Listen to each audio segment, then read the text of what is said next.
উনারে সাইরা দেন।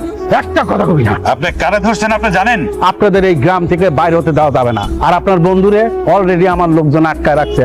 Already আমি chairman বাড়ি থেকে বের হয়ে আসছি। চেয়ারম্যান বাড়িতে ফেরত যাওয়ার তার প্রশ্নই আসে না। আমার নাম হচ্ছে মতি ডাকাত।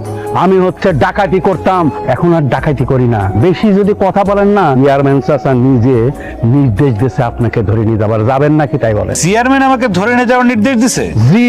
মতি ঠিকঠাক ধরে আনতে পারবো তো? পারবো মানে? ওই পোলার বাপের ক্ষমতা হলো ওইখানে, আর আমার ক্ষমতা হলো এইখানে। এই যে ধরেন। সাব্বাস মতি, সাব্বাস। এইসব কি হচ্ছে? আরে জামাই তুমি আইসা পড়ছো, আল্লাহ কাছে লাখ লাখ শুকরিয়া। এই তুই এনে কি করস? তুই সামনে চোখের সামনে থেকে যা, যা এখান থেকে যা। তোমার পাশে আমার মেয়ে থাকবো। এই যে হাত ধরে রাখো, এই হাত কোনোদিন ছাড়বো না। কে মেয়ে, কে আপনার জামাই? আরে বাবা, কয়দিন পরে তো হবা। আমার মাইয়ার জামাই করার জন্যই তো তোমার ধরে আনাইছি। আপনি কিন্তু আমাকে চিনেন না। আমি কি কি করতে পারি সে ধারণা কিন্তু আপনার নাই। ধারণা আছে, সব আছে। একবার যদি তোমার বাবা জানতে পারে আর তুমি ঢাকায় যাইতে পারো, তাহলে বড় বড় পুলিশ অফিসার সবাই এসে পড়বে আমারে ধরার জন্য। কিন্তু সে সুযোগ তো আমি তোমারে দিব না আব্বাজান। তাহলে আপনি কি চান? তোমারে আমার মাইয়ার জামাই বানাইতে চাই। তোমার এখন সামনে দুইটা রাস্তা খোলা আছে। একটা হইলো আমার এই মাইয়াটারে বিয়া কইরা বধূ হিসেবে পাঁচরে নিয়া সোজা চলে যাবা বাড়িতে। আর দ্বিতীয়টা হইলো বিয়া যদি না করো তাহলে আমার এই অট্টালিকা থেকে বাইরে যেতে পারবা না। কোনটা করতে চাও? খড়াই কি দিস? মোবাইলটা লো, মোবাইল। মোবাইল কই?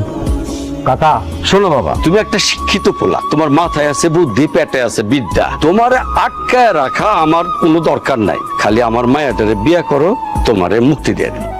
আপনি বেশি চিন্তা করেন না, আমি বাড়ির ছায়ের পাশে আমার লোকজন আমি ফিট করে রাখছি। আর ওইটা আমার মাইয়ার জামাই, তারে সম্মান দিয়ে কথা কও। বাবাজি তুমি কিছু মনে করো না, ও হইলো মতি, মানে মতি ডাকাই। তার কি একটা দিক দিয়ে সে আবার ভালো, আমার কথা ছাড়া কোনো কাজ করে না। সুতরাং এই বাড়ির থেকে পালানোর কোনো চিন্তা ভাবনা করো না।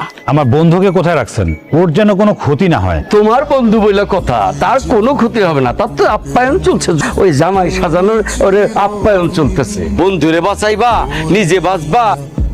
আপনি শুধু শুধু কাজের মেয়ে বিয়ে করতে চান কি? চেয়ারম্যানের মেয়ে বিয়ে করেন, সুখে শান্তি থাকতে পারবেন। তুই কাজটা করলি কি? দেখেন, আমার ধন সম্পত্তি বাড়ি গাড়ি কোনো কিছুর উপরে কোনো লোভ নাই। আমি কাজের মাইয়া ছিলাম, আমি এরকমই থাকুন। আমি তার বিয়েও করবো না। তারপরও লোকটার আপনি সাইডা দেন, তার তো কোনো দোষ নাই। পীড়িত উতলে উঠছে না? এই এত পীড়িত কোত্থেকে আসে? আমার মেয়ের পাত্রপক্ষ দেখতে আসছে, পছন্দ করছে। মাঝখানে তুই কি করলি? প্রেমের জালে ফাঁসাইয়া আমার মেয়ের সংসারটা না হইতে ভেঙে দিলি, আবার অনেক ছাড়া দিতে। আমার তার সাথে কোনো সম্পর্ক নাই, সে নিজে থেকেই আমার কইছে বিয়ার কথা। তুই কি আমাকে বাচ্চা পাইছিস? হ্যাঁ, বোকা গো বুঝাইতেছস? ওই বেটার লগে যোগ সাজুস কইরা আমাকে বাড়ি থেকে বাইর করার চিন্তা করছিস না? সে ঘুরে